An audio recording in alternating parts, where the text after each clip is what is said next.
encompassed in all those particular sectors.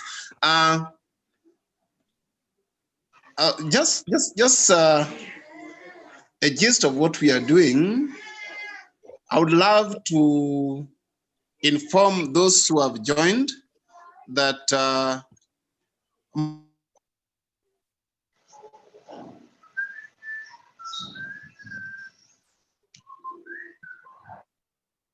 our discussions are going to be like a Q&A. Discussion is going to be like a Q&A session, of which is tailored through 3 areas. And now that Betty Adera is the only female that we have as the panelist, I think I'm going to hand over the discussion that is going to be led by the Secretary General, as I will pick on the one for Daniel. Sorry? Somebody's talking.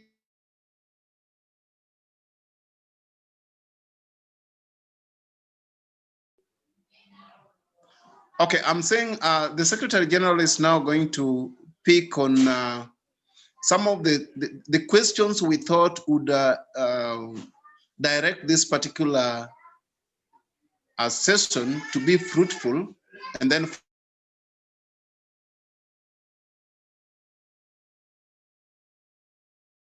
from it, Betty Adera will also have a maid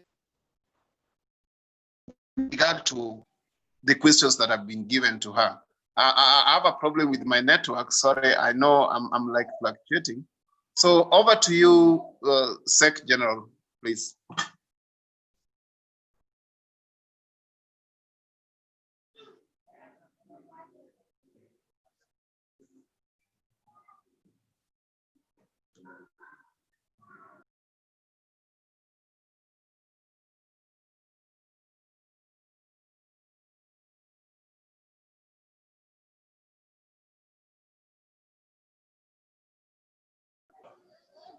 Felix, can you hear me?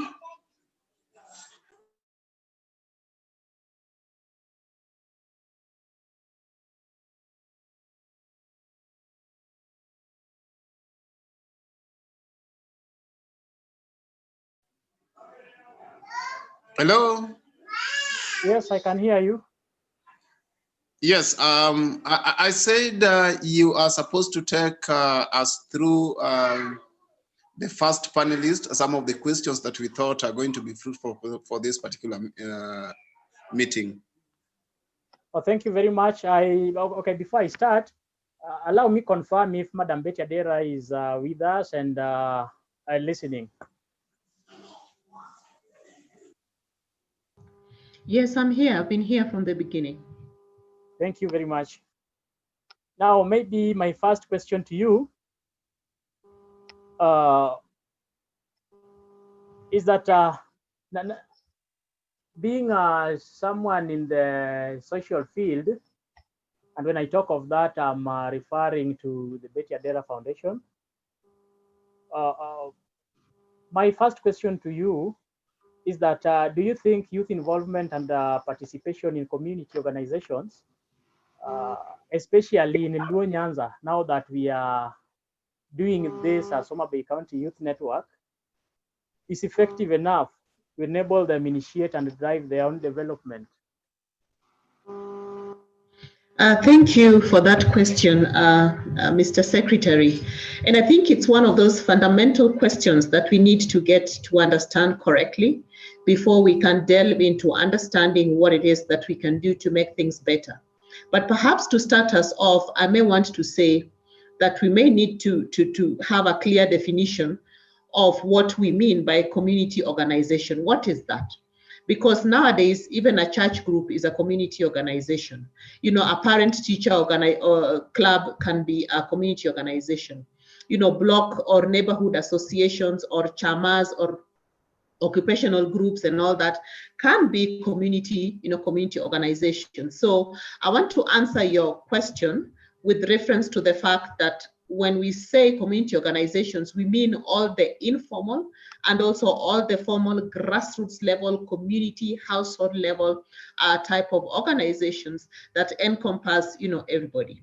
Now, to respond to your question on whether do I think that youth involvement and youth participation, in community organizations, especially in Luo Nyanza, is effective enough to enable, initiate, and drive their own development, my answer is actually yes and no, depending on what type of group you're talking about. Take, for example, a community organization of Chama women. There are women who go to the same church, or women who live in the same neighborhood, or women who do the same type of business. So of course the group is homogeneous to the women. And this could be women who are much older, who would be like mothers, of young people. So would the young people have a space in such a community group? I don't think so. So depending on the nature of the group and the reason why this group was actually created, may feel, that they belong.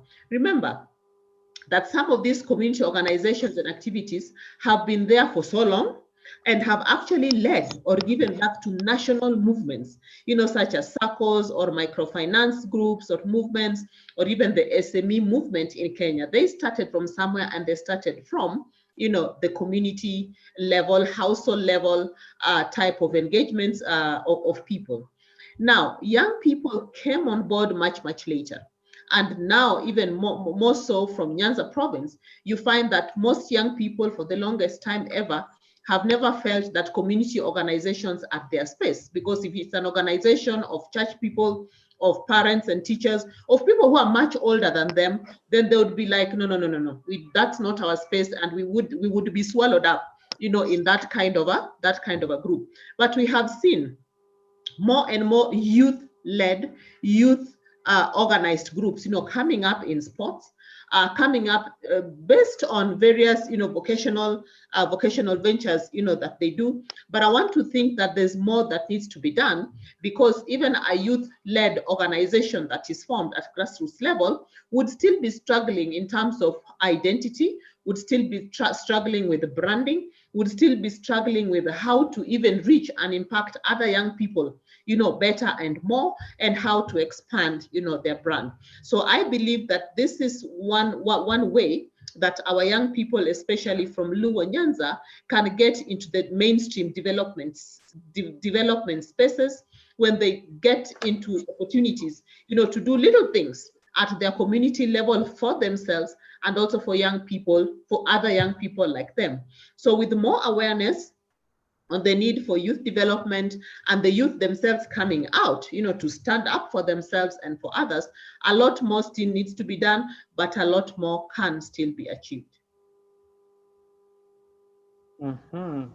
Thank you for that. Now,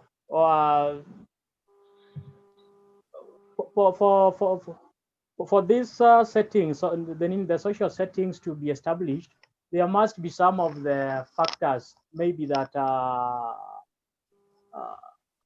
influential to the youth or to the young people, to the engagement of such settings. Can you share with us maybe some of the factors influencing youth involvement and participation in such organizations?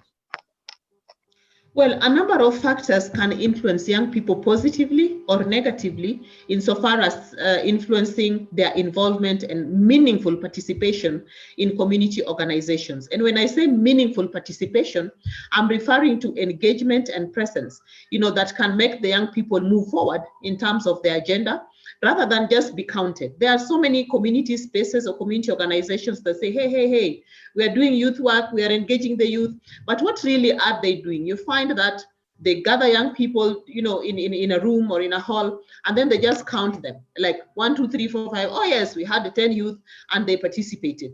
But did they? Is that the kind of participation we are talking about? We're talking about participation that can actually make the voice of the young person heard. We are talking about involvement in a sense that will ensure that all young people are represented, and even the ones who are in places that are hardest to reach, and including those who you would easily ignore, like those who are living with special needs and all that, would really be included and involved in community work. Now, some of the factors from the top of my head, that can influence young people's involvement and participation in community organization, first of all, is like the level of education. Okay, now like you guys, Yeah, you've come up together and brought up the Homa Bay County Youth Network or Youth Association. Why? Probably it's because your level of education is higher than a regular young person who's just sitting, in the village.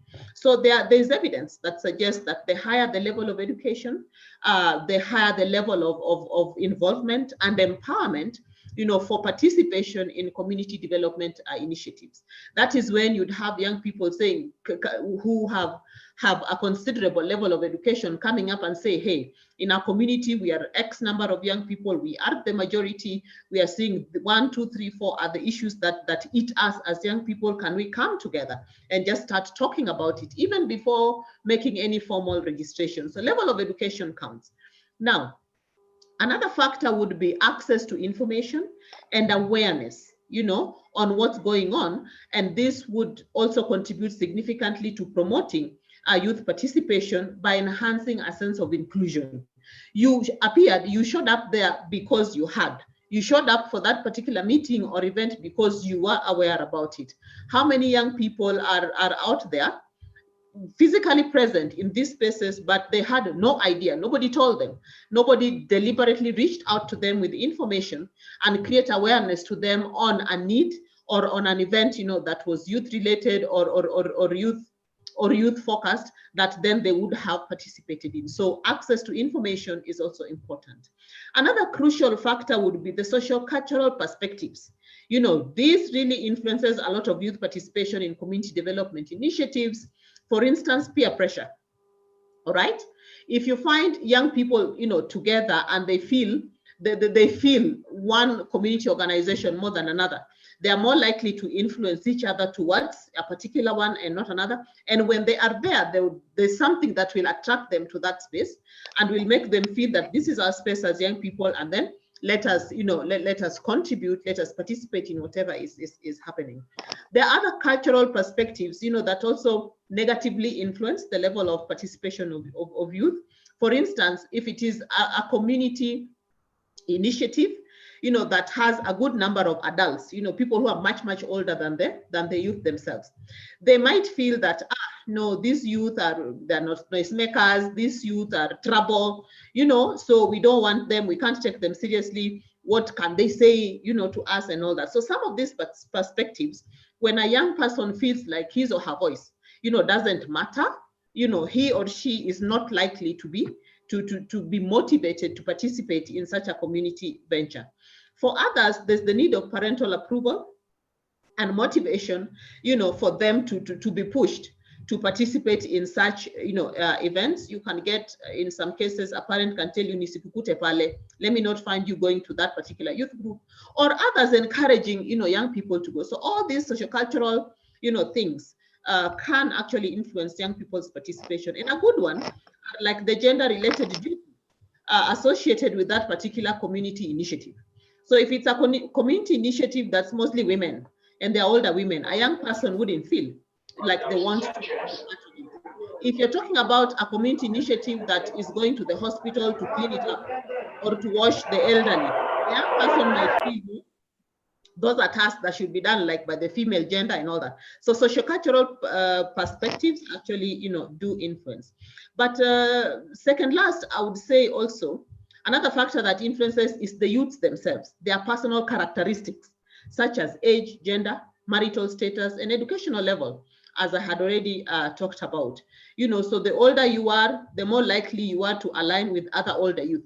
The younger you are, if you're a youth who's 16 or 17, you might want to align with activities or community ventures that are more sensitive to youth, yes, but younger ones.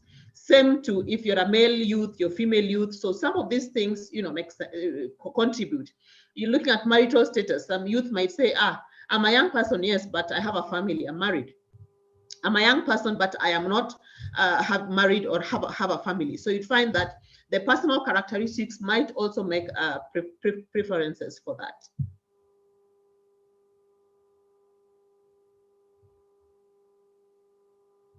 Back to you.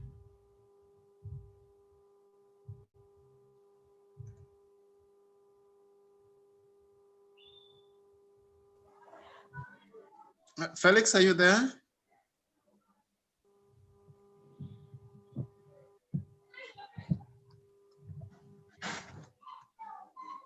Yes, Amia, can you hear me? Yes, go ahead. Thank you. Thank you very much, Madam Betty Adera, for that wonderful response.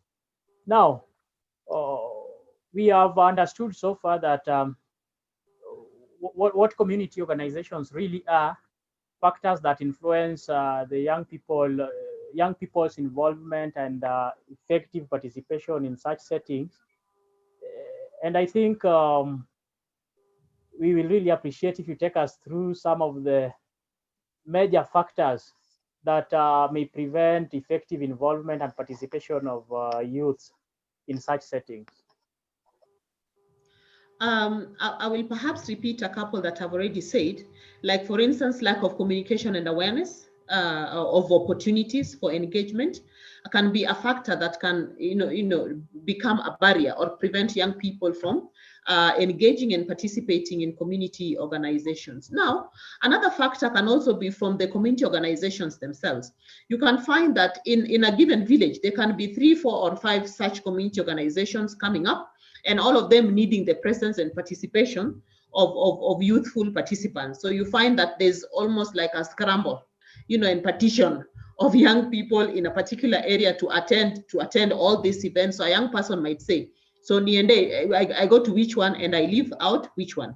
So for that, you find that some young people might say, no, I can only go to one and not another. Now, there are also social skills that perhaps are often lacking among young people from grassroots level, and the fear of speaking up. So some of them tell themselves that, why am I going to go there? Why should I go there?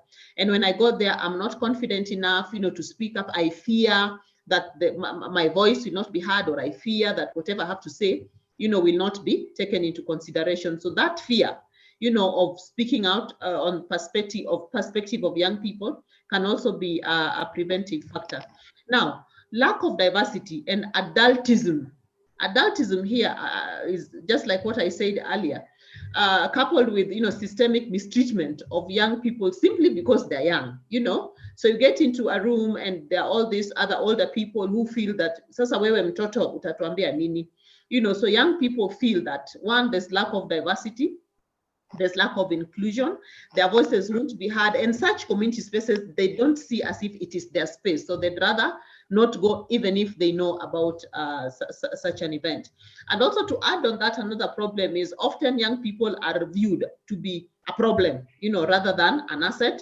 Wanaongea too much, wanajifanya too much, they think they know too much, they think and not many adults, older people would be appreciative of that. So just the gap of missing the point that actually young people are not a problem. They are actually a big asset if put together and harnessed, the right way.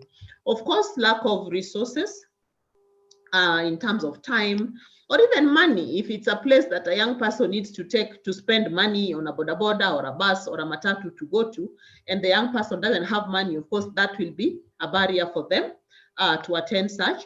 And then also lack of interesting programs. Most programs that are designed at grassroots level often are done so without participation of young people. So it is a program that suits kids, a program that suits the old people. And the young people who sit in between are going nowhere. It's like the programs there are not interesting to them and don't make sense to them. And the minute they're not motivated because of the content of what's discussed there, young people are most likely not to go. Of course, another issue could be lack of knowledge about the programs and awareness. So if you don't know, how can you go to what you don't know?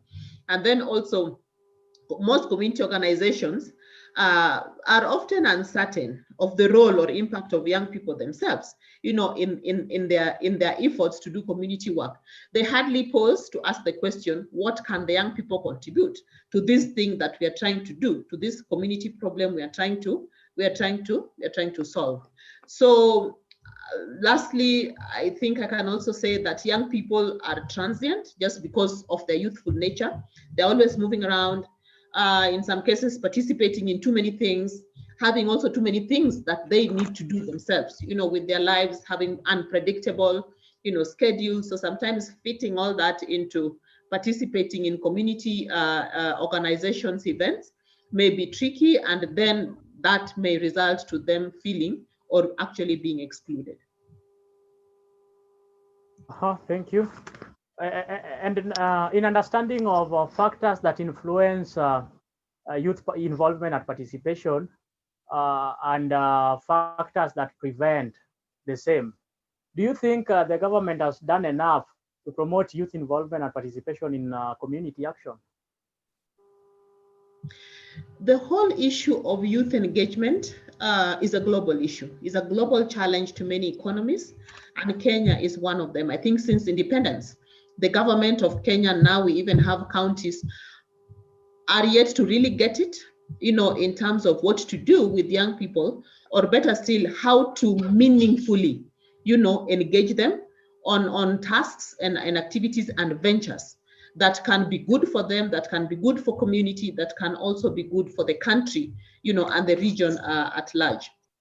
I want to say that the government has done quite a lot and continues to do, and this is my personal opinion, by placing emphasis on youth empowerment in general. But of course, there's a lot more that could still be done, and especially if corruption is fought the right way and eliminated, you'd find that then there would be more resources at hand to do more work to continue to bring our young people up.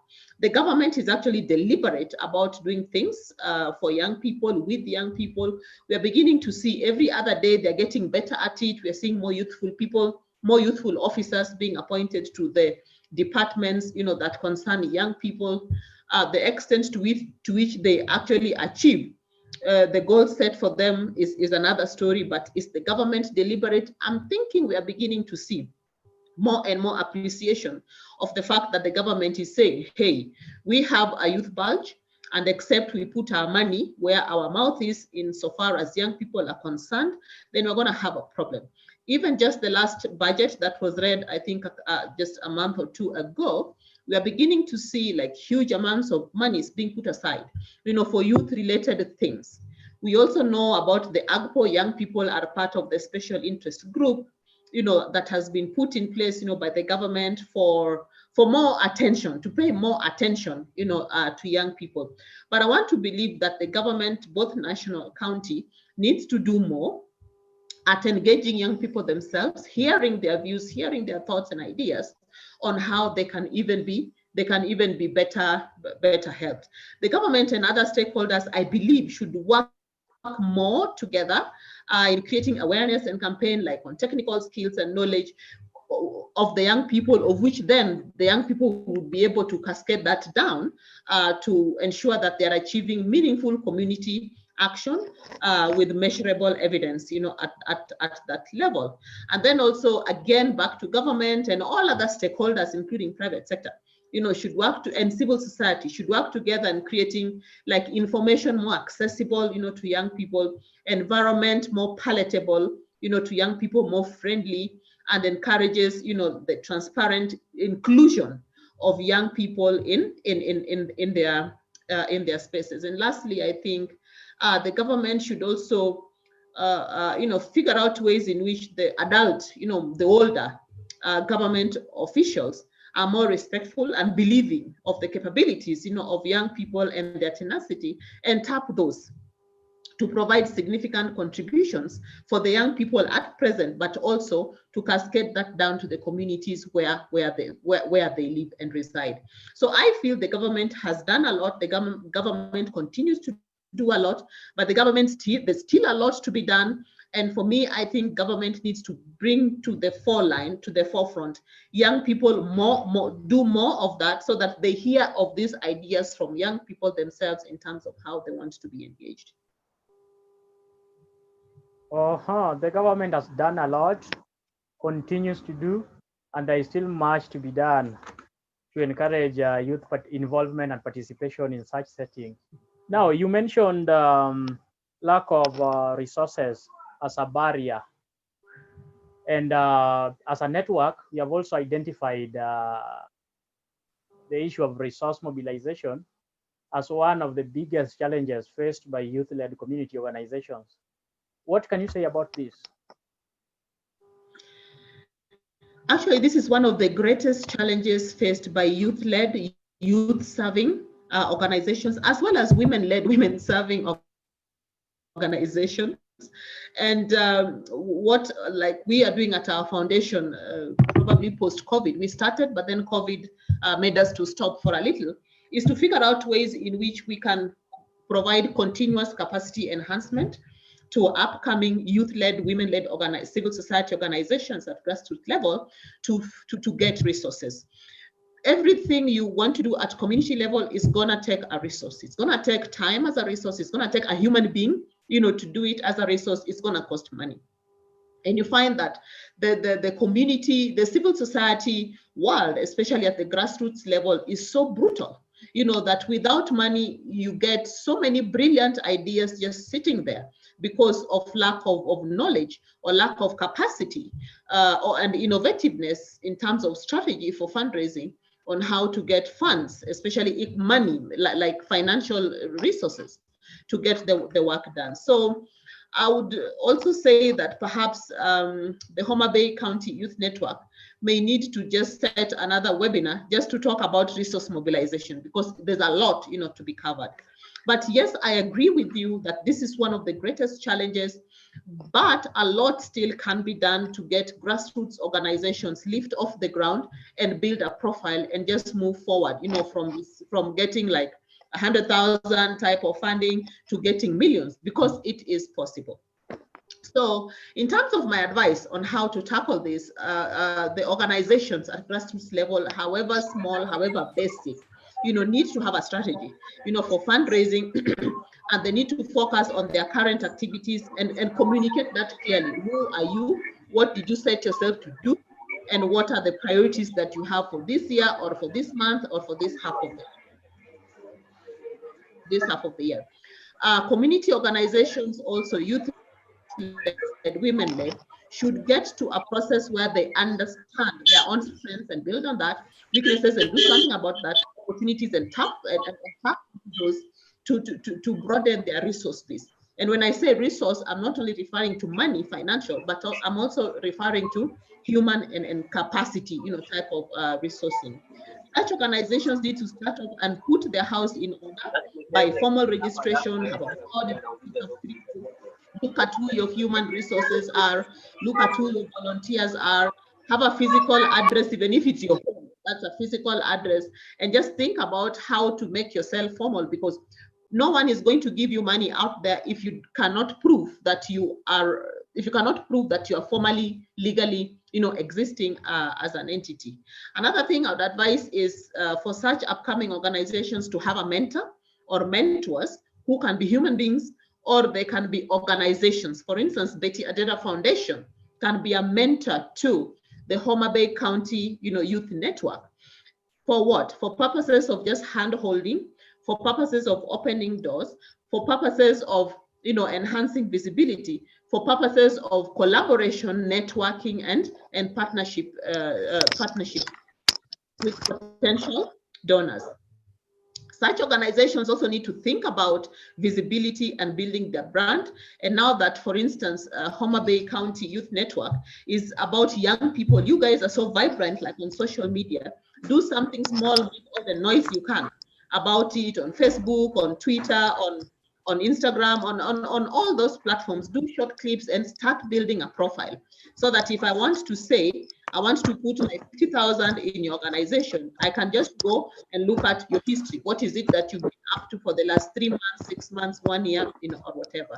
There's also need for continuous capacity building, on proposal writing, on networking, on persuasion, on negotiation skills, because these are skills that you will need as you move forward with your journey, of resource mobilizing. Keep your records, quantify them in financial terms. If you have an event and Coca-Cola comes in and just gives you soda, quantify that in terms of financial terms, so that when I come asking you who has funded you before, you can clearly demonstrate that while Safaricom didn't give you while Coca-Cola didn't give you cash, they gave you, in kind, worth, X amount of shillings, X amount of dollars. And that is how, an upcoming young youth-led, youth-serving organization, would start. And then Google is also your friend. Make Google your friend, there's a whole world of donors out there who are ready and willing to fund start-up, organizations, ready and willing to fund, small grants like over 100,000, 500,000, the small ones, and then you start from there and build, build a profile. So you need to access financial support from other organizations also and foundations, and tap into the private sector social response, CSR ventures. There's a lot of it out there, and I know of so many private sector organizations who their CSR time has arrived, for the year, and they have no one, to give that money to, or no one to do an event with. And then just do a small little brochure and keep knocking on doors, keep making calls, keep writing emails, and within no minute your name will be out there, and some money will follow your name as well. That's a wonderful one. Now, based on your experience from the Betty Adera Foundation and your engagement with the youth and women, what can be your motivation to both youth and women? My motivation is that if you're a young person out there, no one is going to do you apart from you. If you're a woman out there, no one is going to do you apart from you. So young people must come out, form groups, form coalitions, start with themselves, reach out to their own, and then subsequently reach out to everyone else. Secondly, you need to continue doing what it is that you set out to do, because you cannot be perfect if you don't keep doing. You cannot learn without doing. So continue to participate in your own community events, continue to participate in community events of other, other youth-led, youth-serving organizations for purposes of learning. Third, I think start your journey and keep going. Never wait for money in a bank account for you to do something. The network is already formed. Maybe you just have, a registration. Maybe you just have a bank account, but it has nothing, in it. That's okay. That is the way to go. Just keep going. Help will find you on the way.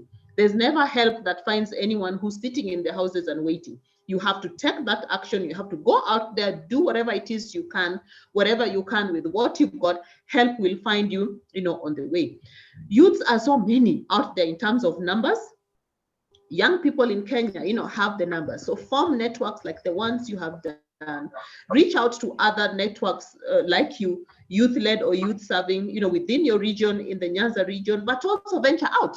Partner with a youth network organization in Central, in the Coast, in up North, in Eastern, because that way you'll be forming a more powerful base, because you have the numbers, but you're building on each other's strengths and learning from each other's weaknesses. Be well-meaning for each other. Youth, you need to be out there for youth. Remove this story of competition. Remove this story of who's taking glory for what. Just be out there for each other, and everyone pick your piece of the pie and just run with it and do your best. Lastly, secure youth-adult relationships for mentorship and growth. Look for an adult. There can be a bunch of human beings who are more experienced than you. There can be a bunch of organizations like you or more experienced than you, because remember, that thing that you want to do as a youth network, you're not the first one to do it. There's somebody or a bunch of people who have walked down that road, have learned the lessons, and there's always a lot of win-win, attributes if youth and adults secure meaningful relationships for mentorship and growth. And lastly, document and share your best practices. Even if you just went to one household and gave an old mama or a young person living with disability unga ya gorogoro mbili, that's enough, for a day. If that's what you can do, what lesson have you learned from it in terms of the way you planned, the way you actually did it? Document that. Always ensure you write things up, because a day will come when a donor will knock your door, and the only language donors understand is show us your documentation in terms of what you have been doing. Share your best practices. What has worked for you? Share it on social media and everywhere.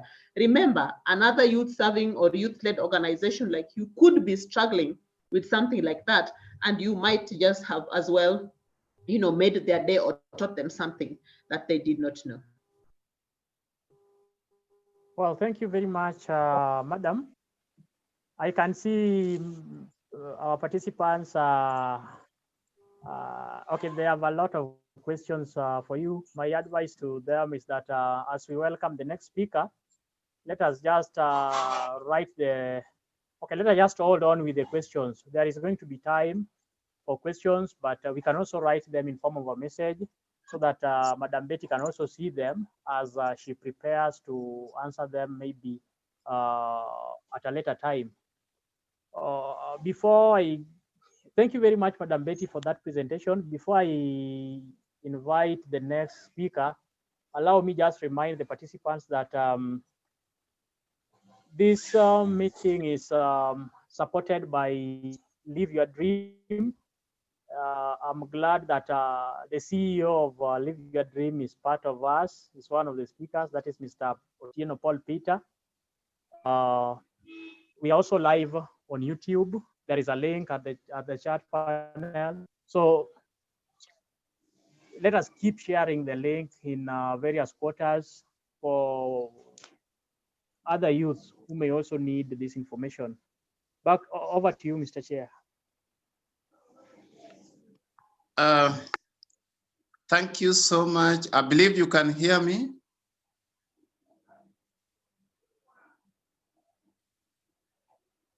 Can somebody hear me? Yes, we can. Yes, we can hear you. Thank you so much. Betty, that was powerful. Help will find you on the way. Thank you. That was very powerful. Allow me to recognize the presence of Matthews Owili, the one in charge of Civic Engagement Alliance under ICAD. Matthews, if you can hear me, just say hi. Hi, members. Nice to have you and hear you while I'm here. God bless you. Thank you so much, Matthews, for joining. I also saw Richard Otira. Richard Otira is with AFSI International. Richard, just say hi wherever you are.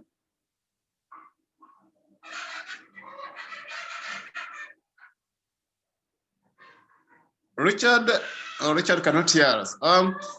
Now, Daniel, I know you are keeping safe and you are fine.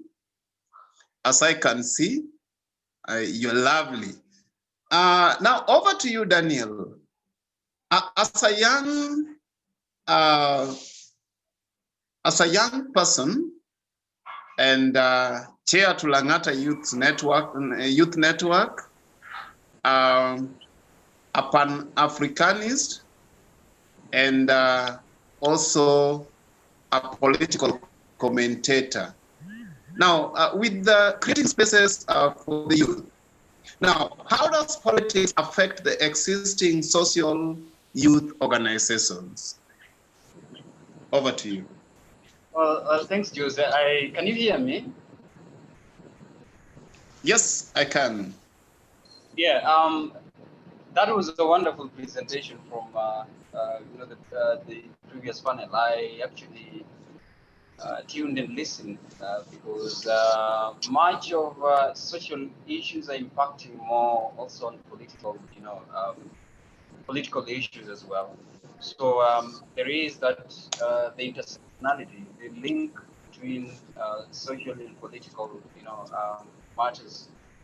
Well, I'll try to be brief, and I think for us, like my colleague has put it as well, that the formation of social organization groups are quite important because social organization group and community groupings are actually the root, the link, and the grassroots organization are very important when it comes to influencing the political spheres.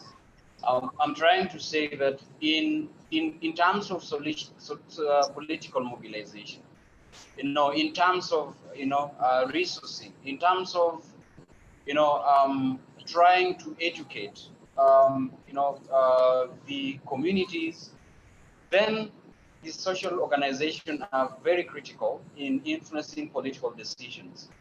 The other way we could actually also look at it is in terms of all political decisions that are made at a ward level, at a constituency level, at a county level, and at a national level, greatly impact on the operations of the social organization grouping, which are in the social organization setup. So this is why it's very critical for formations like Homa Bay County Youth Network or constituency or women mobilization groups to participate, because their participation is very critical towards influencing political decision. Even the general political outcome defines the nature of the social political setup.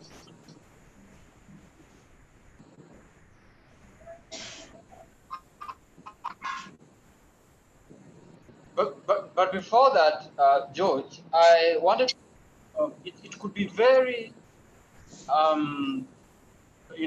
critical that the Homa Bay County Youth Network talks about political participation, while members of the Homa Bay County Youth Network, for example, if I ask how many who their women representative is, okay, I would begin also to ask how many knows the closest political leader that is even the member of county assembly, which is closer to them.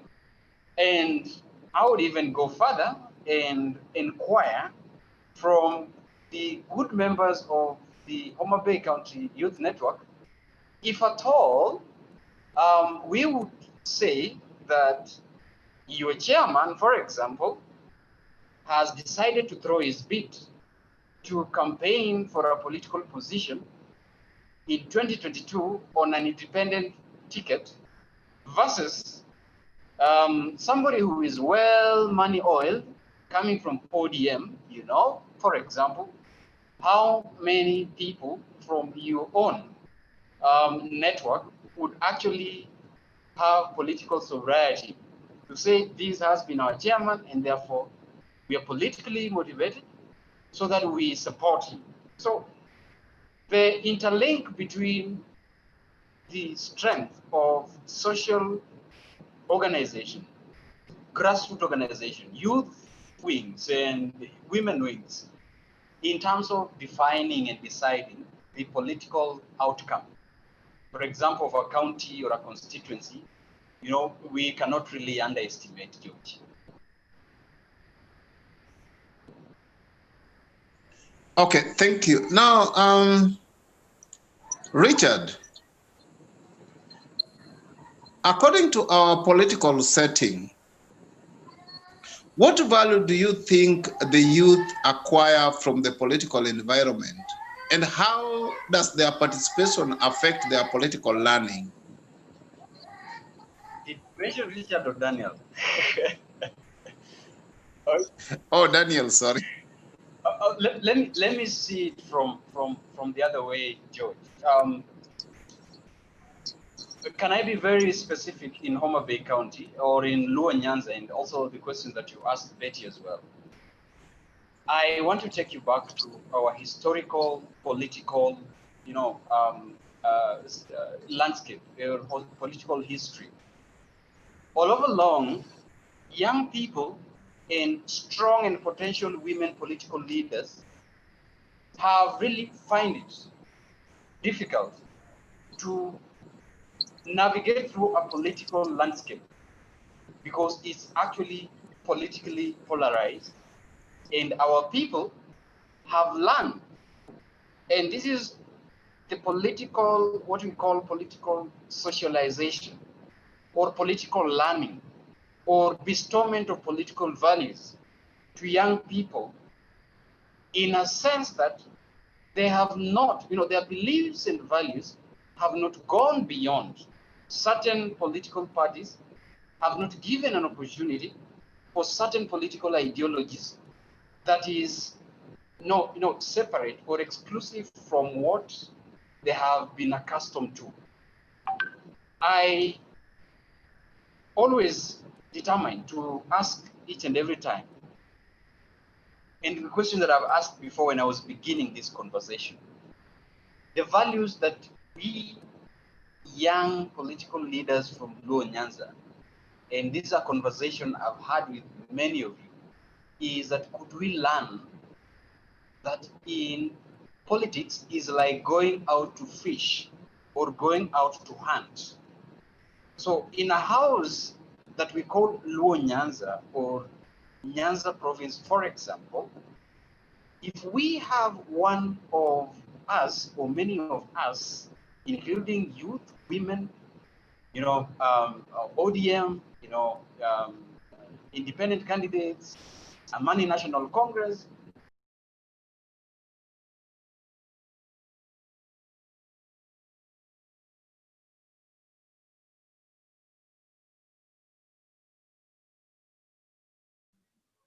should be asking our people is that all these people are out hunting.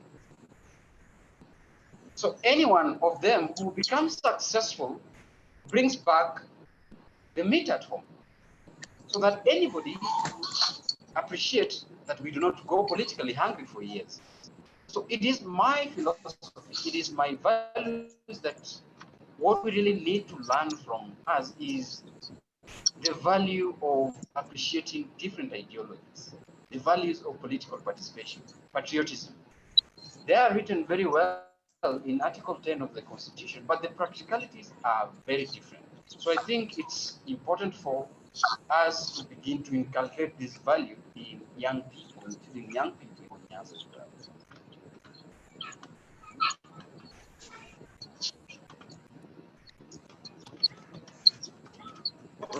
Thank you so much, Daniel. We realize that there are some challenges preventing youth participation in politics. And as a young person, I think I would love that in this particular session, we really iron out some of the challenges that are preventing youth participation in politics. And as Daniel and a political commentator, do you think Kenyan political parties are offering enough support to allow youth participation in politics? And if that is the case, what are some of the opportunities in youth participation in politics? Well, I hold the view that there are other, few political parties who are giving space, for young people, in my own opinion, to hone their leadership and their political leadership skills. But that is, dismally documented. We can't really confidently trace that or track that and, get it out as real. I can refer you to, there's a survey that was done by the Center for Multi-Party Democracy in 2015 on the level of youth and women political participation in these political parties. And the finding was that young people and women, their participation are only in youth leagues and women leagues. In a few cases, some of them who occupy the positions in, for example, the party management system or the national, delegates conference or those hierarchy levels of political parties do not have a say. They don't have a decision. Their veto, their power, actually their decision do not count. So I think for us as young people, the opportunity that we have right now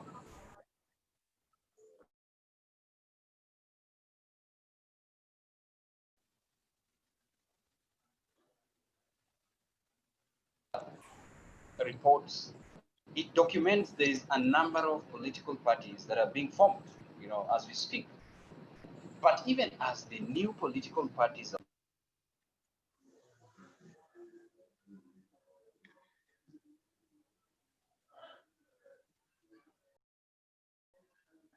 Daniel, your microphone is muted.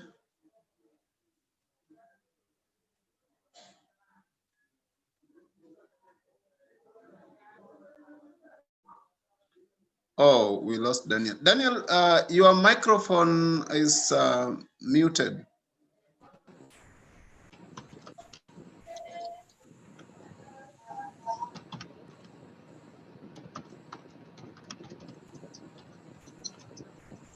Yes, go ahead. I think it is now okay. yeah. So that's what I say. It's important that we understand how even in the formation of these new political parties, who makes decisions? Because unless we'll come back to this discussion and always ask, why are we against young people in that? That is the insight that I would actually provide moving forward.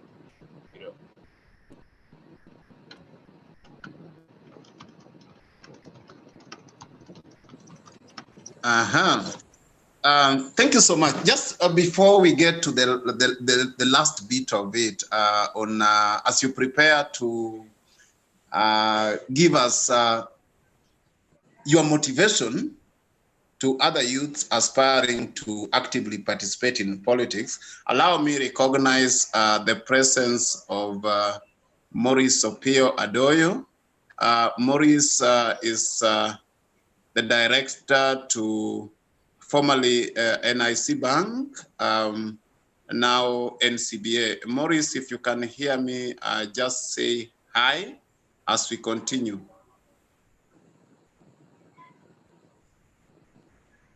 Maurice, are you there?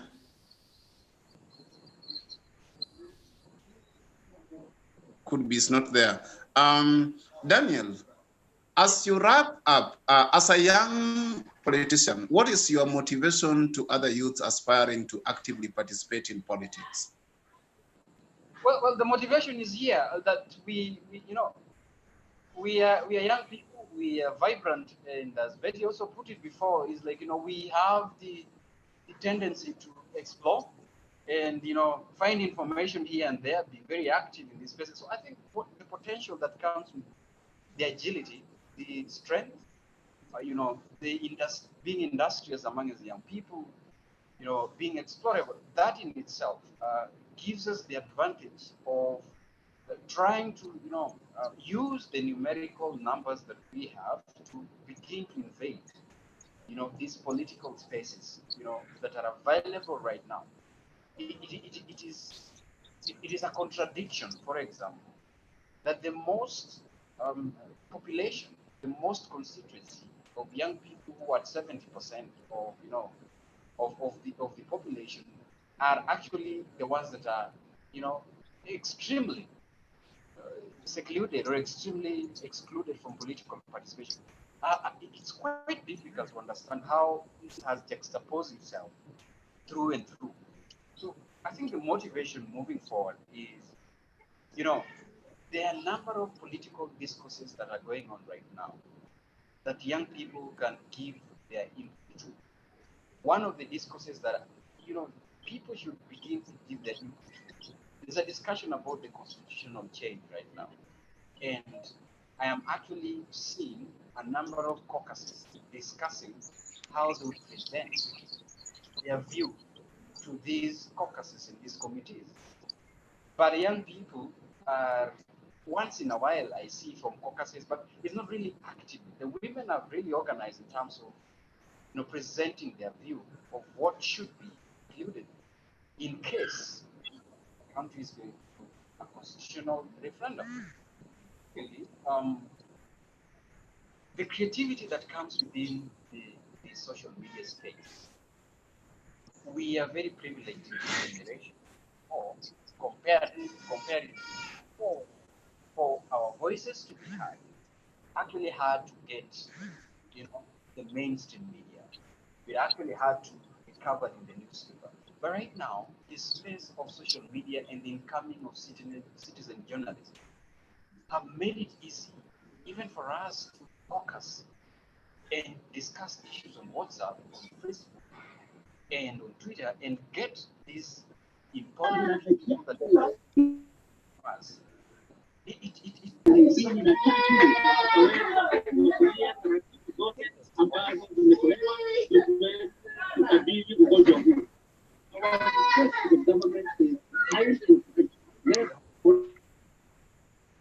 you know your network was already provide an advantage to you.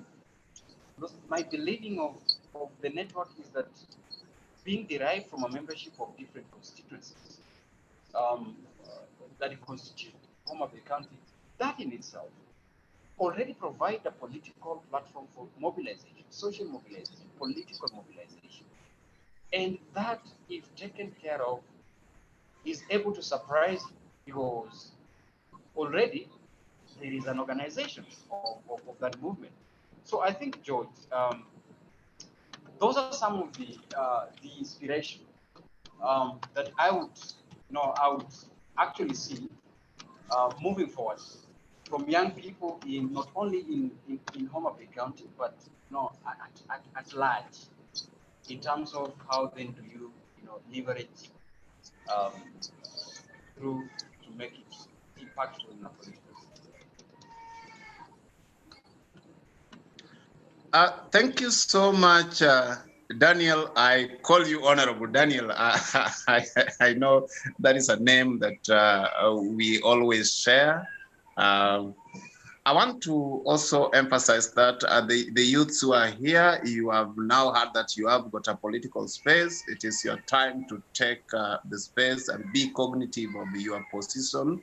Know that youth is something that will come and go. Thank you so much, Daniel. Just before we get to the next speaker, I think as time, it is around 7:15, and those who are asking questions, we are going to have a very good interactive sessions for the Q&A. Over to you, Secretary General, and as you conclude with the Otieno Paul Peter, I will request that you also give Mr. Owili some time also to talk to the youth, since that is so much in youth engagement, in civic engagement. Thank you so much. Well, thank you so much, Mr. Chair. Allow me recognize the presence of Mr. Matthew Owili. We are going to really give him time to also share with us. That will come shortly after presentation by Otieno Paul Peter.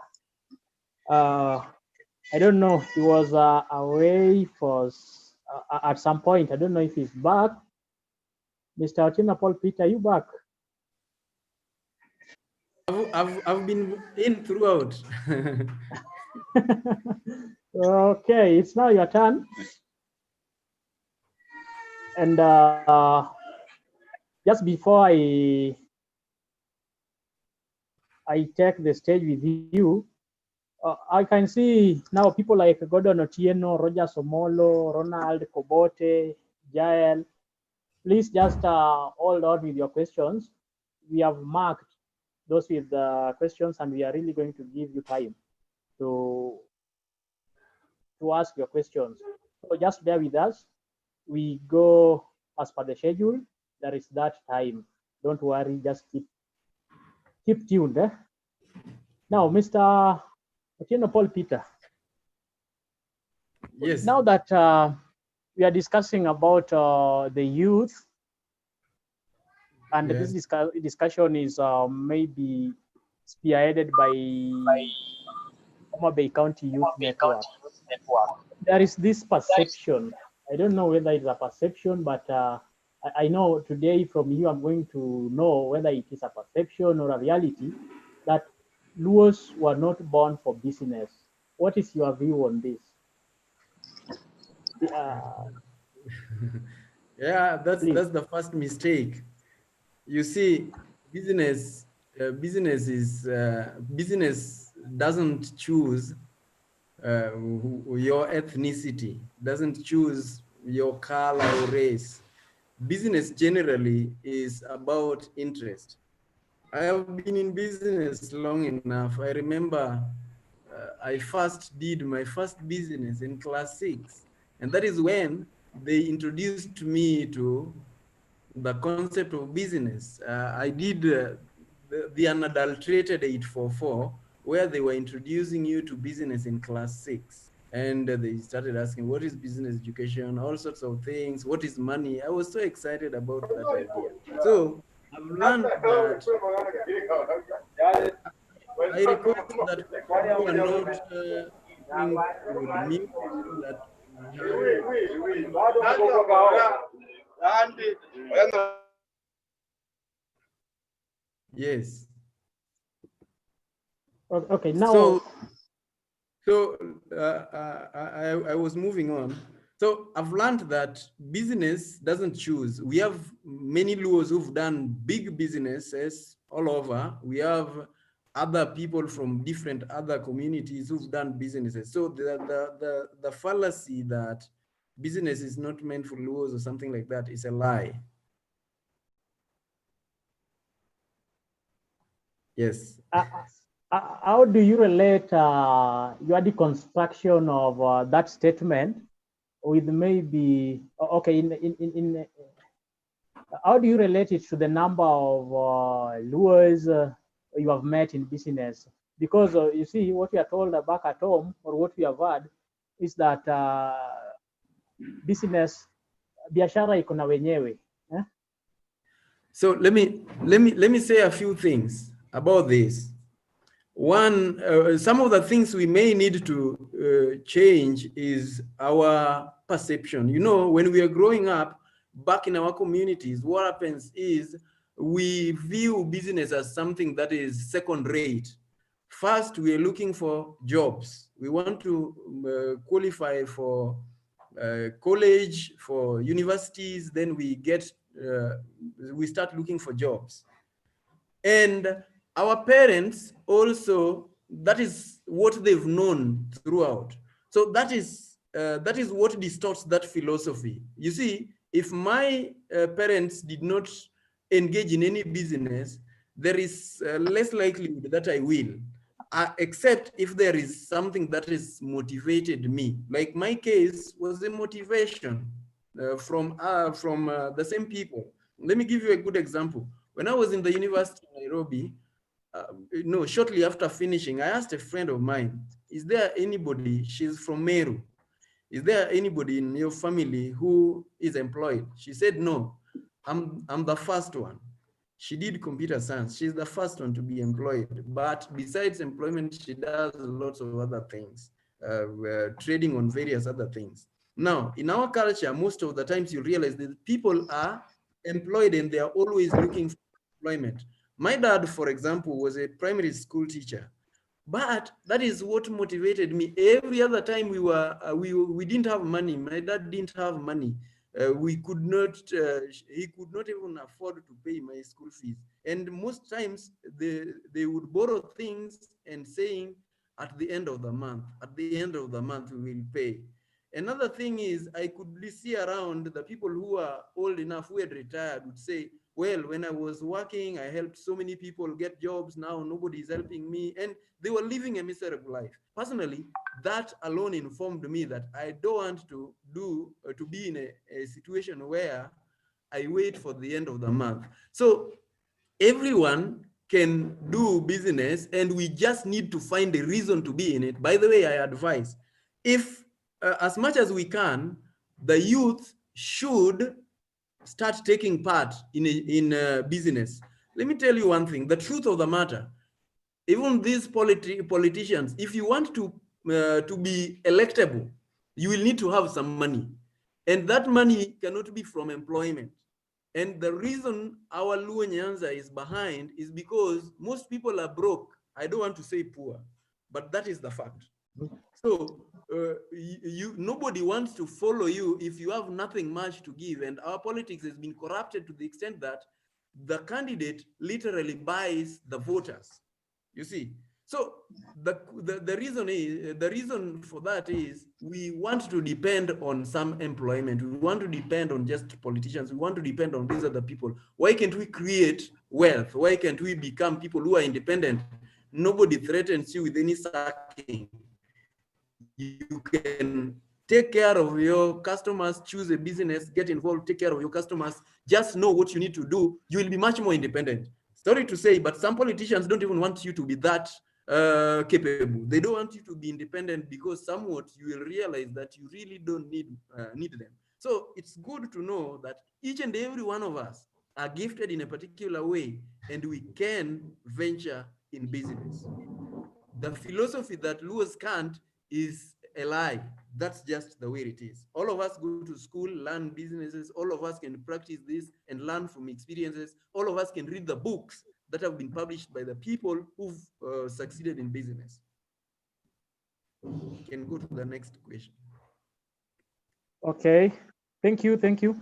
Now, alongside your deconstruction to the perception that those were not born for business, what are some of the factors that prevent young people from participating in business, and how can such factors be addressed? Thank you. There are a number of factors, and as I've mentioned, there is interest. I remember back in secondary school, when I dropped out of school. By the way, I finished my primary school in 95. In 1996, I was outside school for that whole year. I joined school the following year, 1997, and I joined towards the end of term one, and I was in, out, in, out, in, out. Then Form 3, I didn't study. I went back in Form 4. But we were doing a set book called The Burdens. And in that book, there was a quote that poverty is the best incentive to creativity. I was selling sweets. I was hawking sweets in our town, Kindube. A friend of mine reminded me that statement. Poverty is the best incentive to creativity. The question is, do we have interest? Do we have incentive to get started in business? Most young people think of business, as I said, as a second option. If I don't get a job, I will look for something else I can do and something like that. Always looking for a cause, looking for something else, looking for to be engaged while we have the capacity. So the first thing is interest. Let's have interest in business. The moment we develop interest, and the other thing that affects us is what we've just talked about, our upbringing. If you tell, I loved this statement. If you asked Kibaki during his time, his occupation, he won't say, I'm the president of Kenya or I'm a politician. He says, I'm a businessman. Utaskia Ruto akisema, I'm a farmer. Things like that. Most of us don't want to relate with such titles. We want these titles of, I'm an accountant, I'm the MD of this bank, I'm an engineer, I'm all sorts of things. Not knowing so many people have been sacked from employment. They are at a desperate state. So we must find a motivation to get started. Another one is idea. Most people think that they can't start a business because they don't have capital. Somebody translated capital to mean kaput, meaning something to do with brain. You lack brain. The idea is we don't have an idea how to start a business or what sort of business can I venture in. We must start looking for ideas. The moment we get an idea, remember, an idea is much, much bigger than any other capital you can think about. You develop an idea very well, you will be able to venture in a business. And all these people, I've always said, and I've always seen it, you people have seen it, most of our politicians who are not engaged in any other business, the moment they become unelectable, their life gets very desperate because they have nothing else to fall back to except their salaries. And they are some of the most suffering, some of the brokest people. You get some other people like Mudavadi is not elected, he's running his own businesses. What's built Raila? Because he's got companies, and UDM is another company. The other thing is skill. Yes, if I said that, it's because I mean it. I can, as you say, deconstruct. The other thing is skill. Most of us have technical skill, but we don't see this technical skill and find a way to make it business. I'll give you a good example. I have in this country, and more so in Nairobi, if you get the best tailor, that is a Luo. If you get the best welder, that is a Luo. If you get the best carpenter, that is a Luo. But let me tell you, these guys don't go look for business. They want somebody else to go look for business. Another lady maybe from Kiambu will go to EPZ, get orders for 1,000 overalls or something, and then come to them and hire them, hire a number of them. Then my brother will be very happy that he's the best in doing this. So he's hired, he's being given a small portion of the money. The lady maybe got 3 million, yeah, at 300,000. He's very happy, just going to drink and maybe add another wife. You see, such like things. We need to be business minded over and above our technical expertise. It is not people who know how to do it. It is people who know why it needs to be done, who make it in life. I have a brother who is a welder. I've always told him, register a business and then go look for business. You don't have to be the one welding. Even if they are not healthy for your eyes, it's you who's chosen to do that. But it'd rather be picked with by somebody and go to Nyeri and construct a market there and be given some small money, or sometimes not even given at all, then comes to complain. We must change from just the technical skills to business skills, because it is the person who brings the business who makes the money. It is not the technician who makes that thing that makes the money. The other thing is we don't have a vision for ourselves.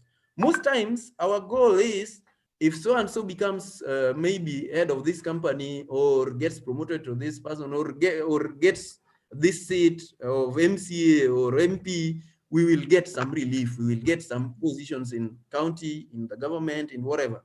And we think that is our winning strategy. Everyone must have a winning strategy, and you must think beyond just employment. You must think in terms of, if something happens, if I don't have a job today, how will I survive? How will my family survive, and things like that. So we must develop an idea of what we want to become. How do we see ourselves in the next 5 years, in the next 10 years, and something like that. When I was leaving college, by the way, when I came to Nairobi, I knew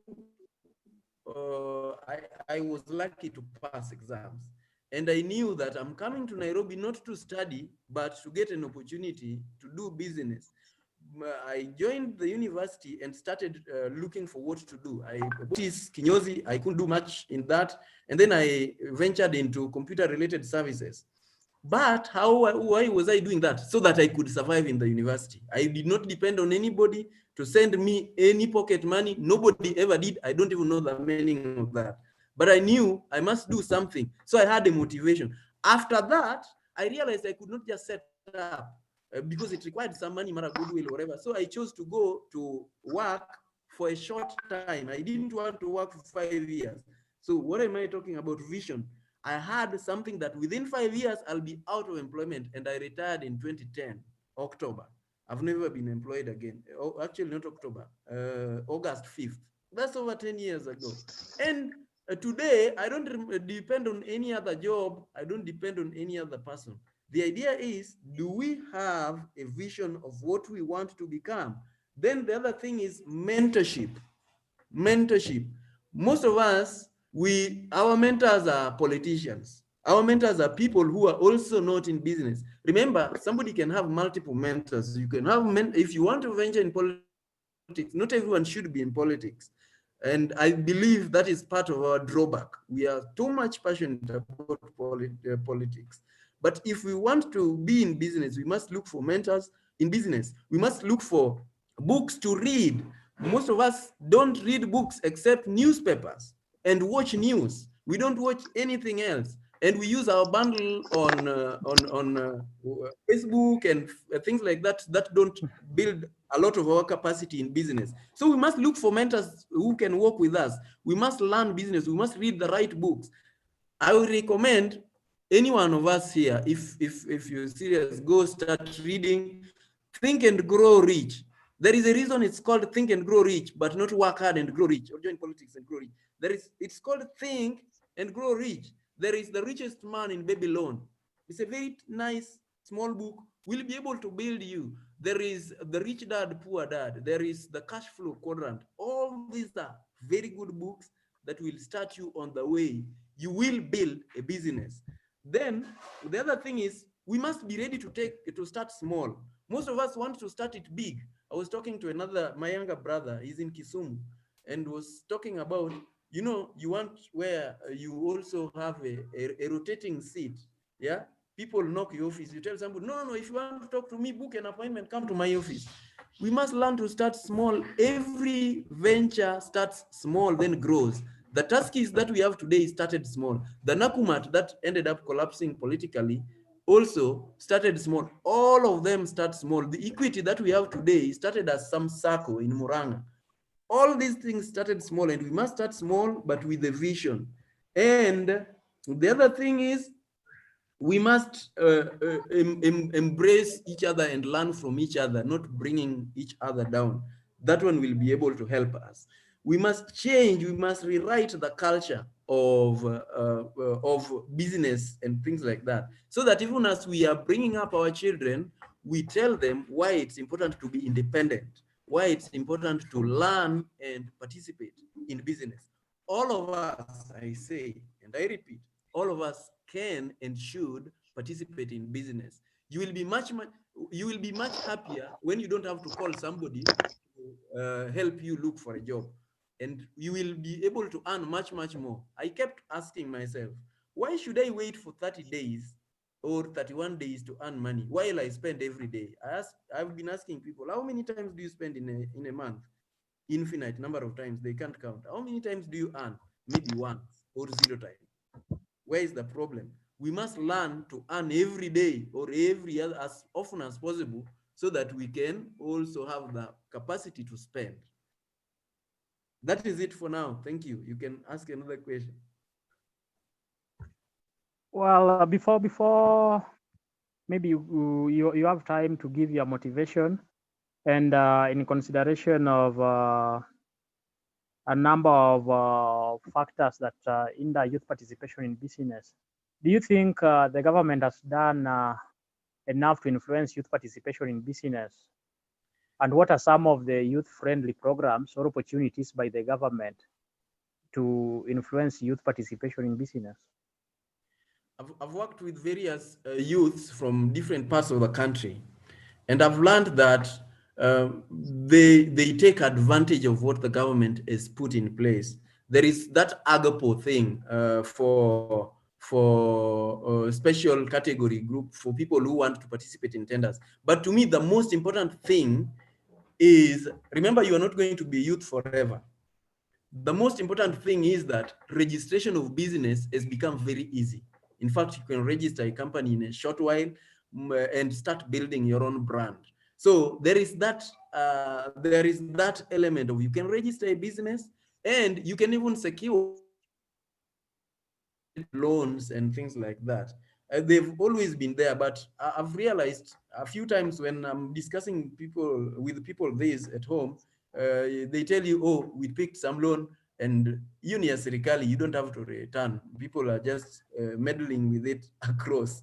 So the government has done enough, in my view, and they could do more. More so, the only aspect I'd like them to do a little more is with respect to online working, which has opened a big space where you can run business that is global from the comfort of your home as long as you have internet.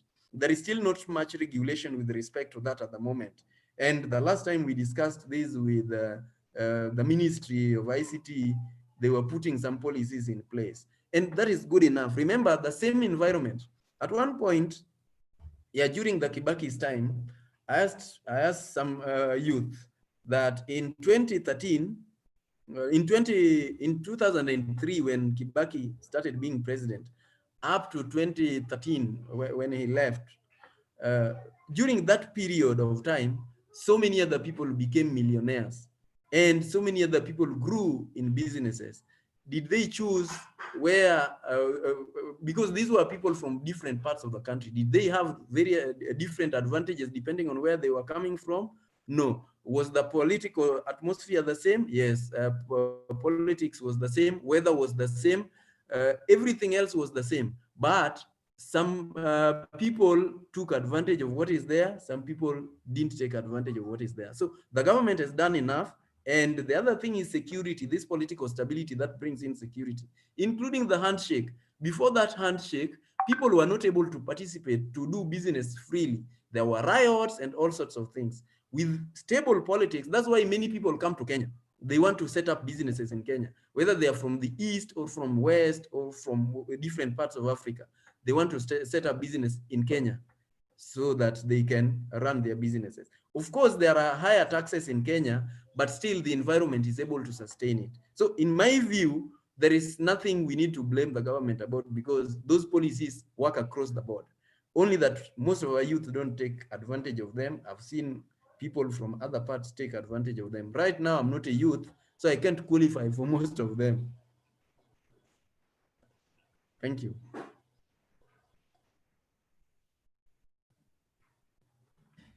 Yes? Is Felix there?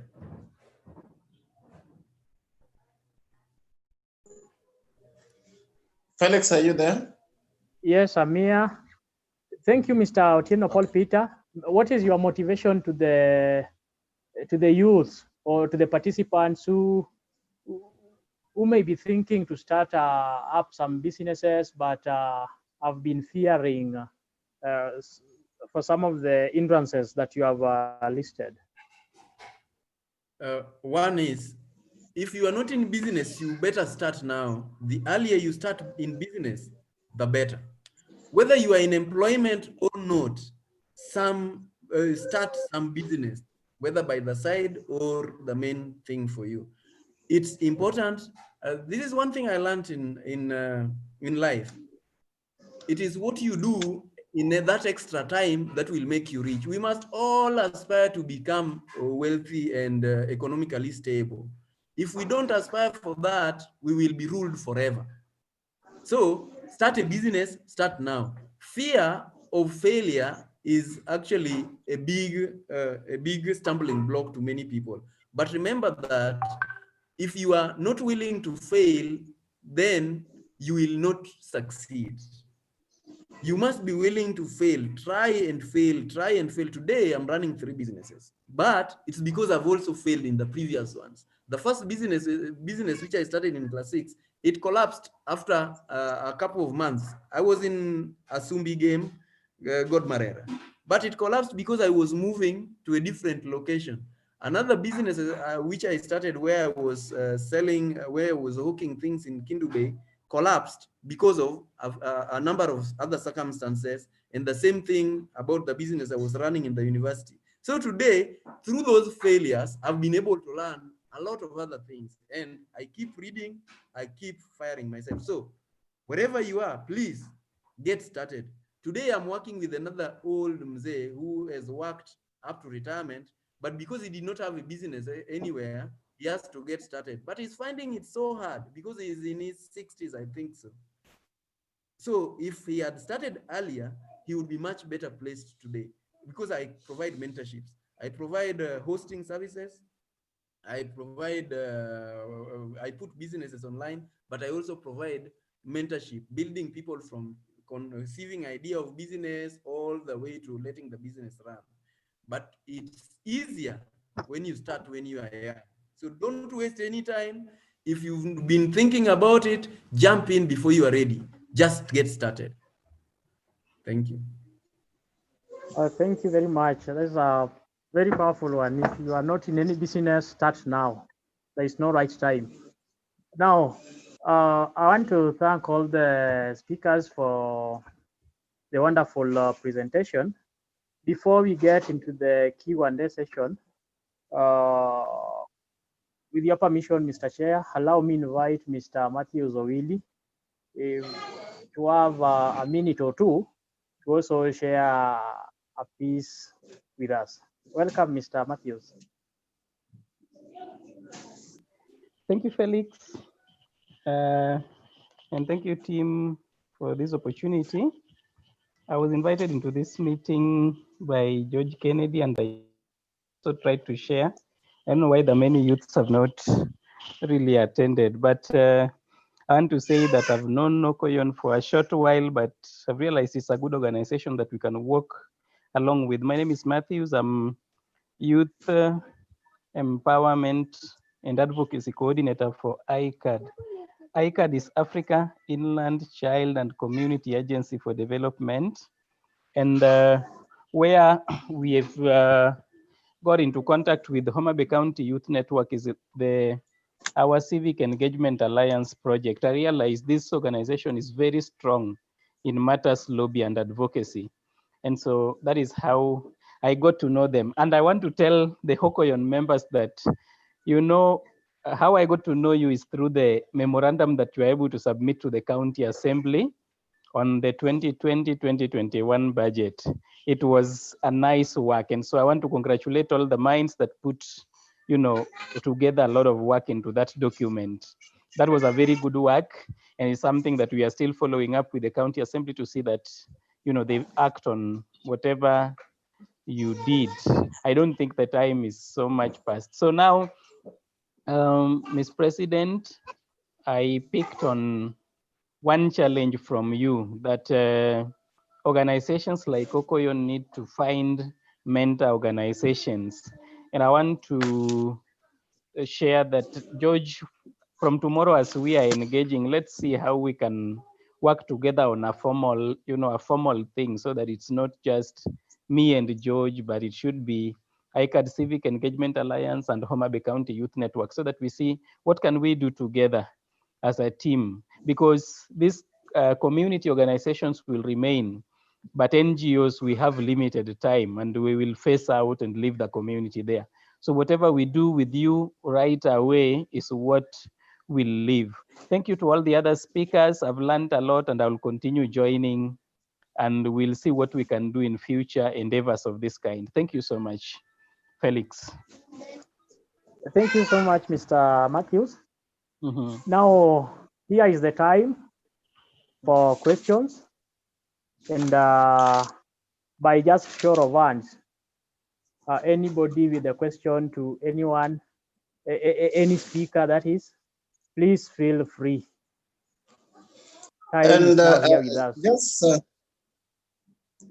Just before we even get to the Q&A, about Matthews says that is still joining. Matthews, thank you so much for accepting Okoyon and accepting to be our mentor. I would also wish to say that, Matthews, we have another very big invitation for the Youth Days, so be prepared.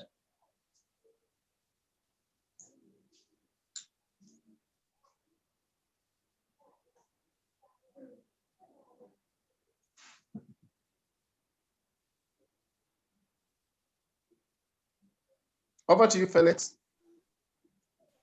Okay, thank you, Mr. Chair. Felix, you can also see. Sorry, Felix. Yes. I would also want to register as a member of Hokoyon. So please, you will let me know. So.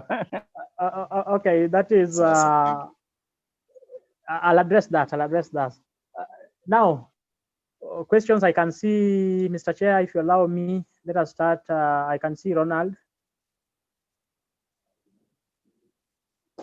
You're allowed.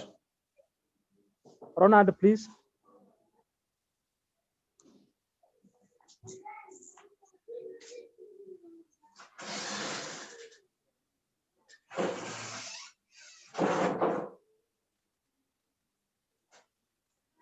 Ronald. Ronald is on mute. Okay. Oh, sorry. Can you hear me? Yes. Oh, thank you so much, Mr. Chair. Ronald Bote.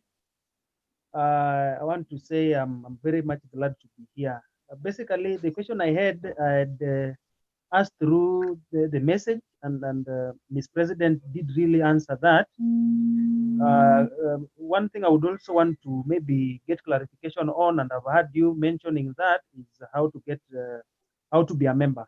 I remember we also got invitation by one brother, the brother who has been mentioned some few minutes ago, and I'm glad to be here. Thank you so much.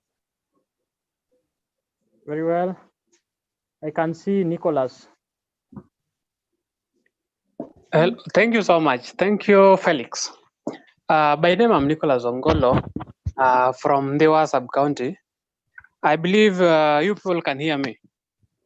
Yes. Kindly confirm if you can. Okay, thank you so much, Ms. President Betty Adera, Daniel Orogo, who is a political analyst, and Peter, who is focusing on areas of business. So my first question had been answered by Betty Adera. It was on the implication of the challenges that we face when registering a foundation, and also the areas of opportunity for running such a program. That had been answered. So my question now goes to Peter, where I would like to ask Peter the issue of capital for a business entity. You realize that most young people have got the idea of running or managing a business, but the challenge is, how do they get the starting capital? You know, you can register as many business entities as you can, but you end up doing nothing with all these entities. Which steps can one make if you are not in formal employment to be able to raise this capital and to be able to run this business successfully? Thank you.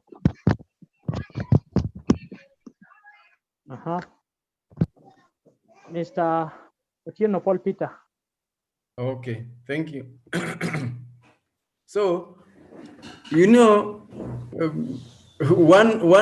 raising capital is part of business, and one of the skills that a business person needs to learn is selling, which is raising capital. So there is what we call pitching. You need to develop a good idea that you think needs funds that you can't raise if you think you cannot raise them from your well-wishers or savings or something. Then you must develop a pitch that you can present to potential investors in your business. Now, there are various ways. I will refer, well, I know nowadays they don't do that in class 6, but in class 6, we learned about the sources of capital. One is savings, and that's why I said you start small. For example, let's say somebody wants to run a business in what? You want to, at one point in Kindu Bay, I realized that we don't have enough grains. Most times we were lacking in maize. We had to depend on Kisis bringing them down. And I was thinking, how about if I start supplying this? The only thing that stopped me was I left Kindu Bay before I joined the university. But that was my next thing. And how do I get started? I start by getting to know how much is it going to require and what is the least quantity I can start with. Those days, I think getting a sack was around probably 1,000 or something. I could do my little businesses and raise that money and get started in that. So you better know, one, how much capital does it require? What is the minimum I can start with? Then demonstrate that capacity that you can start small, use that to plow back and grow. Our biggest problem usually is we start a business, but we want to eat it. We want to eat from it, even as it's starting. We need to put all these factors into consideration. The other thing is, if we can't get it funded from our own savings, we look for our network, and that's why we say your network determines your net worth. Who are the people who are close to you who can help you raise the money? And this will mean that they have faith in you, that if they give you that money, you will be able to work with it well and return. And this can only be demonstrated if we've run a few other things and we can see, do you have chicken? How many are they? Can you sell some? Do you have goats? Do you have, have you translated these goats maybe to cows? Do you have a piece of land? But you know, some of us, we wait until we are 50 or 60, then we start looking for a piece of land to buy. Well, some of us are blessed because maybe you are inheriting from your parents. Somebody like me, we didn't even have a piece of land I've got to buy. So we don't need to wait. We need to put in savings. Most of us don't operate bank accounts. We need to know how to have a bank account, save for our business, share our vision with other people, look for potential investors who might be interested in our business idea. They will also help us to evaluate whether it's something that can work. And the other thing is working with mentors. Mentors will be able to assist you locate where you can get money. Then there is the youth fund. That is where the government comes in. There are banks. If you've been banking with a bank, they will be able to check your money, your saving culture, your money management culture, how much money comes in and how much goes out. Ms. President, Betty just talked about whenever you go to people, they will want your documents. That's why you need some documentation. You need to be seen to be receiving something. So you don't start with something big and then you expect somebody to fund it. No, they won't. You must have some demonstration that you've been having some diligence. And that's why you start small. Start with something small so that you can graduate to something big. That's the way it works. And it's the way it's always worked for me. And most times, by the way, all my businesses, there is no business I ever started with more than 10,000. I've always started with less money and they grow to more than that. Well, thank you for that elaborate answer. Roger Somolo, your hand is up, but as you prepare to maybe ask a question. Sorry, I'm leaving to another meeting. Maybe you allow me and ask, then I'll follow up for the answers because I want to be able to get the answers, being that I'm joining another meeting. I hope you're not rushing to watch. Okay, kindly proceed. Just allow me to ask. Can I continue? Yes, proceed, Rogers. I'll just come to an area of interest, and this will go. Currently, we are seeing high cases of teenage pregnancy in the rise, and maybe just to get to understand from her, basically being that she's a specialist from that area, who is to blame for the rising cases of teenage pregnancy? And are you getting me? Yes. Yes, I got that. The question is, who is to blame for high cases of teenage pregnancy that are rising? And then maybe to the other panelists, I really wish if you talk of partnership, because when you are talking of businesses and maybe starting a business, we are failing to talk of partnerships and maybe come up with ways whereby those people who are talking of mentorship, you can maybe partner with other people who are willing to start a business, work with them into businesses. And lastly, in matters to politics and young people fear politics because of issues to do with handouts. What do you have to say about handouts and issues to do with them? Maybe you bribe or you buy. That's how you call it. Thanks so much. Okay, thanks for the questions. You said you'll not have time to wait for the answers. But before I give Ms. President an opportunity to maybe answer you, allow me recognize the presence of Victor Otieno Juma of Ramogi FM, who has joined the meeting. Maybe I'll give him 2 minutes before we conclude to say a word, if he'll still be around. Madam Betty, please answer Rogers. Thank you very much for that question. However, if we continue with the narrative of who is to blame, then I think we are going to stay here the whole night, because then are you going to say we are going to blame all the men? We're going to blame all the girls. We are going to blame the government. we're going to blame the chief, we're going to blame the parents, then technically we're blaming everybody. But perhaps I would rather we paraphrase that question respectfully, though, that what are the root causes of this current disaster that we're experiencing in the country? What can be done and by who? So from where I sit, I think we as a people have gone through systemic poverty, and poverty that continues to cycle, that continues to be inherited from one generation to another unabatedly. And we are beginning to see that now our young girls from wherever they're coming from, whether rural or urban, have needs, because as human being, they must have needs. But then the opportunities to meet those needs is what? She's only left with one option: to pat her legs to some man somewhere, to get 20 shillings, to get 100 shillings, to get sanitary towels, to get food, to get whatever. And the COVID-19, the global pandemic, is also not helping. Secondly, we have a perennial problem of, as generations continue to advance, parents are relegating the duty of educating their own children, both boys and girls, to the church. They're leaving that role to the teachers. They're leaving that role to the chief. They're leaving that role to the media. They're leaving that role to the phone, to the internet, and all that. And we know that some of these places where young people go to get information, it's not necessarily that they're getting the correct and accurate and consistent information. They could also be getting misinformation, in the process. So girls grow not knowing the kind of changes happening in their bodies. Boys grow up not fully understanding the changes, that's happening in their bodies.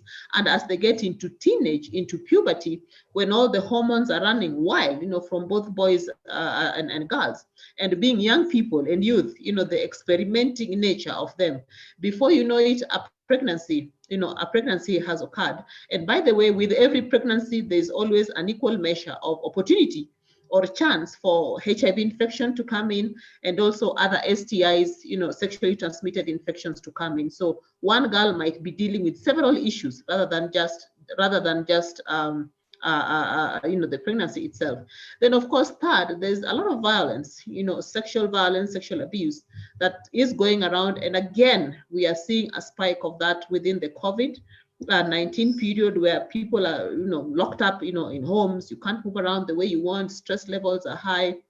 And of course, the needs of parents to go out and look for food, or how to, sustain their families, and no one is really keeping an eye, and all that. So for me, I'd rather say, can we get to the deep and root cause of all this? Because teenage pregnancy is not new. It is something that has been with us for years, for decades. But as years go by, generations go by, we are seeing a worrying trend. The proportions are now erratic. And of course, COVID-19 is not helping. So what can be done? I think a couple of things need to be done that then would involve everyone. Parents have to take up their full responsibility, because this is your child. First and foremost, this is your child before this child becomes a child of the government. What is your role then as a parent?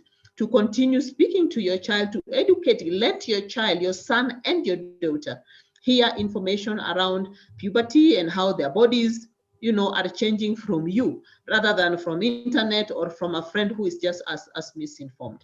Let us ensure that the household community level environment is safe, for girls and boys, at the same time, so that we see a reduction or elimination, of all forms of sexual and gender-based violence. Now, to the girls themselves, they need to be empowered, and they need to know that when you're 8 years old, 9 years old upwards, you need to start figuring out a sense of responsibility for yourself and for your life. I want to believe that many parents who tell their daughters, nisikuone pale, nisikuone ukienda where, nisikuone. But the minute the parent turns, their face and, to something else, msichana nayo ndio huyo, amesha ended. Of course, the outcomes are like that. The boys also, need to be taught to figure out and fully understand that for every action you take, there's an equal and corresponding measure of responsibility. And if you make somebody's daughter pregnant, remember you're a father, whether you're 14, 15, 20, or 30, you are a father and you need to own up. You need to own up to that. We need to strengthen systems that would encourage girls to go back to school so that pregnancy in itself should not necessarily mean the end of education for a girl. So parents have a responsibility. The girls themselves have a responsibility. The boys and men have a responsibility. In fact, I'm beginning to think that the narrative now should be, instead of the news reading 4,000 girls impregnated, no, the news should start reading 2,000 boys and men impregnated girls, so that again, we shift this focus and blame where it really is, because it takes two. It takes a man and a woman, a boy and a girl, to come together sexually, for a pregnancy to occur, whether it is through violence or willingly or through consent, it doesn't really matter, but a pregnancy has occurred and a girl's education and life therefore, is stopped. Of course, government also at all levels, county and national, have a responsibility too. Civil society, the faith-based organizations, private sector, everybody has a responsibility to be more well-meaning to each other. If you see your child, your neighbor's daughter, your neighbor's son, doing things that could land them in trouble, raise these issues respectfully, with their parents and figure out ways in which they can be done. And of course, government to make sure that every girl does not stop going to school just because she's pregnant, and that make it easier, for them to go back and be readmitted back to school after, they give. But the policies are there, but the implementation and operationalization, of those policies at household level, community level with stigma, and also at the same school level, for the same stigma reasons, make many girls not to go back to school in spite of the fact that that the policy is there. But from where we are going, COVID-19 appears to be something that will be with us, for a while. I don't see it going away, anytime soon. And if the argument is that it's because of COVID, the restrictions that have been put, that is making all these, pregnancy incidences to go up, then I think as a community, we are really, really in for, a big shock. And the time is now for everybody, men, boys, girls, women, to come out and just say, hey, enough is enough. We gotta do something about this. That's a very good one. I think, Madam Betty, we will look for you anytime soon for a specific topic, teenage pregnancy, because it's a topic that really needs time. Yeah, that's right. Yeah. So, ladies and gentlemen, I think according to our schedule, we should be concluding, but it will be so unfair of us if I don't follow up with the Gordon Otieno, Ronald Kobote, and Jael. Ronald got the opportunity. Jael and Godwin. Jael and Godwin, if you are in, please, you can put across your questions.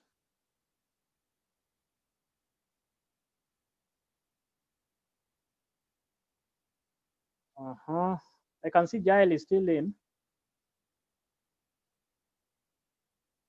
Okay, that is that. Now, ladies and gentlemen,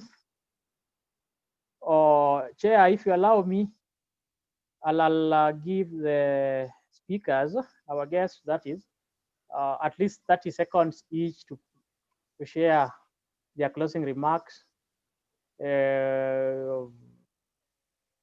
before we conclude, please. Very well. Thank you very much. Okay, ladies first. I'll start with Madam Betty. Thank you very much, the organizers of this webinar, for the opportunity to come and speak to you all and to meet my fellow panelists. And I hope this is just the beginning of long-term engagement so that we all grow together and see the Homa Bay Youth Homa Bay County Youth Network be where it really ought to be. As a way of concluding, I'd just like to say that, look, community action, grassroots action aimed at bringing development at that level, political engagement, and business are all one and the same thing, just have different faces. They need each other, and need to have women and men, as well as young people and even older ones, take their rightful places. To young people out there under the command of my voice tonight, your time is now. Your time is now to come out and show us what you're made of in terms of leadership, in business leadership, in politics leadership, in community action. We rely on you, and we want to help you. We want to hold your hand wherever we can, so that together all of us move forward higher, stronger together forever. Thank you. Thank you very much. Daniel, if you are in.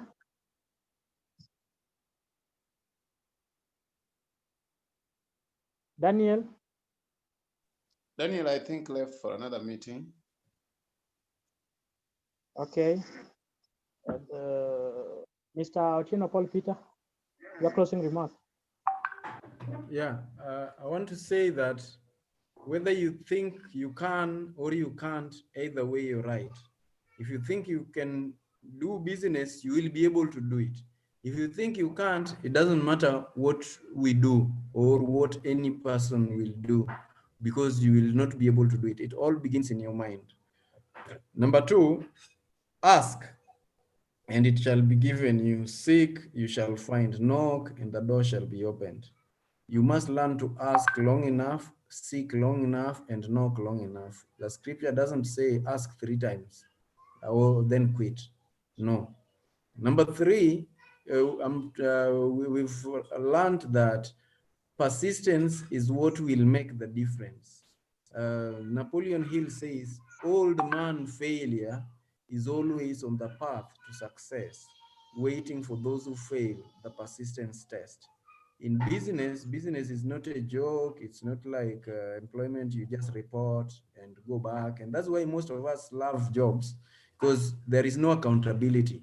So you must be patient enough, you must be persistent enough to learn, because it's a different paradigm of its own. So persistence, we must change our minds and choose whether we want to believe or not believe.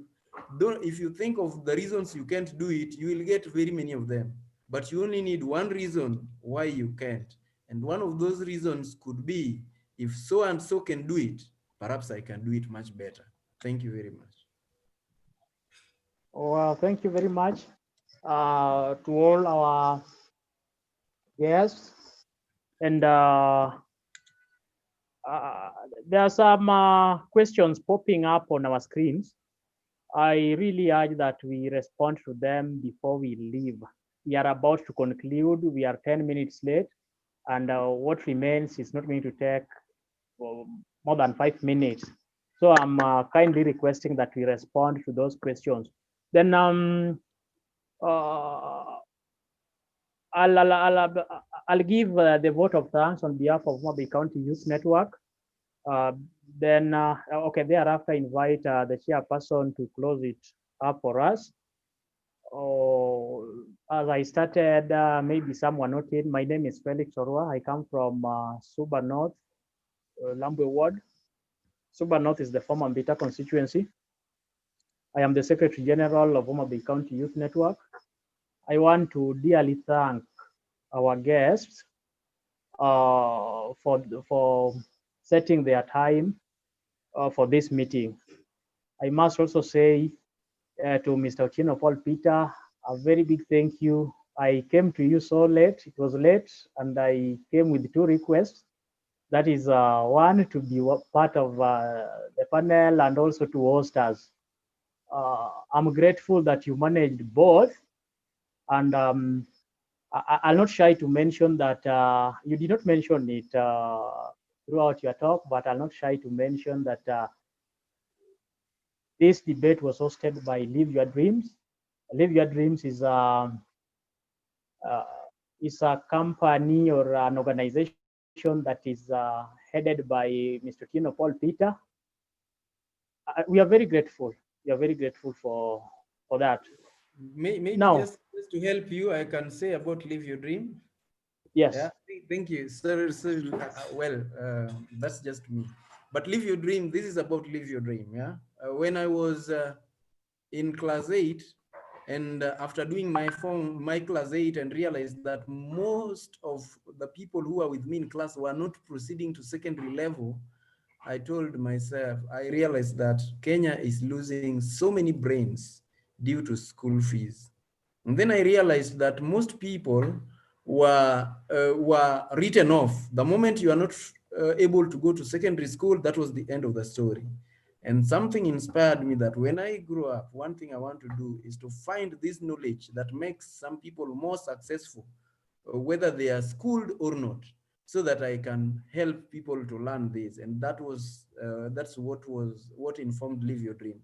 It's a company incorporated in 2015, and it does trainings and business consultancy, soft skills trainings, business related trainings.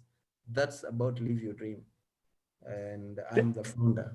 Besides that, I also have ICT Gurus EA Limited, which does all ICT related things. And then I have a network marketing organization. Thank you. Thank you very much. Then again, as Chair hinted before, we are planning to host a meeting, or rather a virtual discussion in commemoration of the International Youth Day, that is on 12th August. 12th August, it will be on a Wednesday. To our guests, please don't close for us the doors if we come knocking for that day. And also, if you can, if you know of another friend who can also be helpful to the youth, you can also suggest.